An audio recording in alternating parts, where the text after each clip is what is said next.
আমরা এই মেলার মাধ্যমে বাঙালি সংস্কৃতিকে তুলে ধরার চেষ্টা করছি।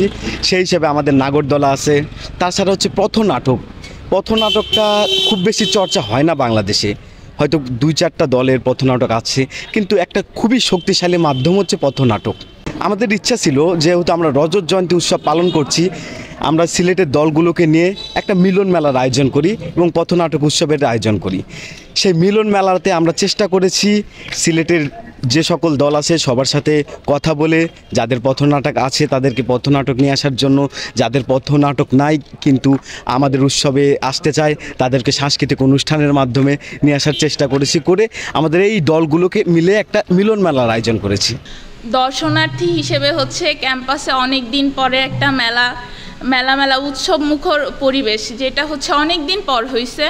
আমাদের শেষ মনে হয় এমন অনুষ্ঠান করোনার পর খুব একটা হয়নি, তো ভালো লাগতেছে, এনজয় করতেছি। সাধারণ মানুষকে আরও বেশি করে আমাদের উৎসবের সাথে সংযুক্ত করার জন্য এই পথনাটক উৎসব করা এবং মেলার আয়োজন করা, তো সব দিক দিয়ে আজকে উৎসবের তৃতীয় দিন, তো মনে হচ্ছে আমরা সার্থক, কারণ মানুষ অনেক বেশি যুক্ত হয়েছে, নাটকগুলো দেখছে, আজকেও দেখতে অনেক মানুষ এসেছে।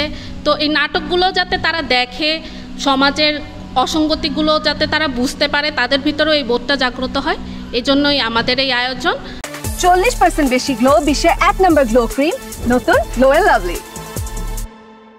শুধু সিলেট না, সিলেট শাহজালাল বিশ্ববিদ্যালয়ের দিক থিয়েটার পথ দেখিয়ে দিচ্ছে যে থিয়েটার চর্চার জন্য যে কাজটুকু করতে হয় সেটি হলো সবাইকে নিয়ে একটি সুন্দর চিন্তাভাবনা রাখতে হয়। দিক থিয়েটার তার শুরু থেকে 25 বছর তাদের ভালো নাটকগুলো, তাদের বিভিন্ন মঞ্চায়ন আমরা দেখেছি, তারা সিলেট সহ বিভিন্ন জায়গায় তারা মঞ্চ নাটক করেছে, এবং এই যে পথনাট্য উৎসবটা খুবই প্রাসঙ্গিক, কারণ পথনাটকের মধ্য দিয়ে সরাসরি দর্শকের কাছে আমাদের বক্তব্যটা পৌঁছে দেওয়া যায়। শুধু নাটকের পাশাপাশি বিভিন্ন সাংস্কৃতিক আয়োজনে রেখেছে। আমরা মনে করি দিক থিয়েটার তার যে যাত্রাপথে যে চ্যালেঞ্জগুলো মোকাবেলা করে আসছে, বাংলাদেশের প্রত্যেকটি থিয়েটার দল, থিয়েটার ক্যাম্পাস ভিত্তিক দলগুলো, তারা যেন নিজেদের ক্যাম্পাসকে সংস্কৃতি নির্ভর করে এবং সংস্কৃতি চর্চার পথটাকে যেন আরও সুগম করা যায় সবাই মিলে।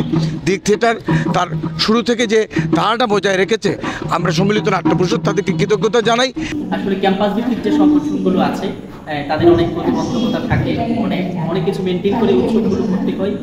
একজন দর্শক হিসেবে আমি বলবো যে এই সমাজের মধ্যে অনেক অনিয়ম, অনেক উচ্ছৃঙ্খল হচ্ছে, কিন্তু এই যে 3 দিন ব্যাপী যে একটা নাটক পথনাটক উৎসব হচ্ছে, আসলে সিলেটের মধ্যে আরেকটা ব্যাপার হলো যে খুব কমই পথনাটক এই মুহূর্তে আছে চলমান। তো তাদের এই উৎসবের মাধ্যমে আরও কিছু নতুন নাটক নিয়ে আসছে। আর জানেন যে নাটকগুলো সমাজের দর্পণ, মানুষের মুক্তির কথা বলে, তো প্রতিদিনই এখানে নাটক মঞ্চস্থ হচ্ছে, অনেক দর্শক এখানে আসছে। আজকে তারই ধারাবাহিকতায় আমিও আসছি এবং আমরা আমাদের পরিচিত বন্ধুগণ অনেকেই আসছে নাটক দেখার জন্য এবং আনন্দ মেলা উপভোগ করার জন্য।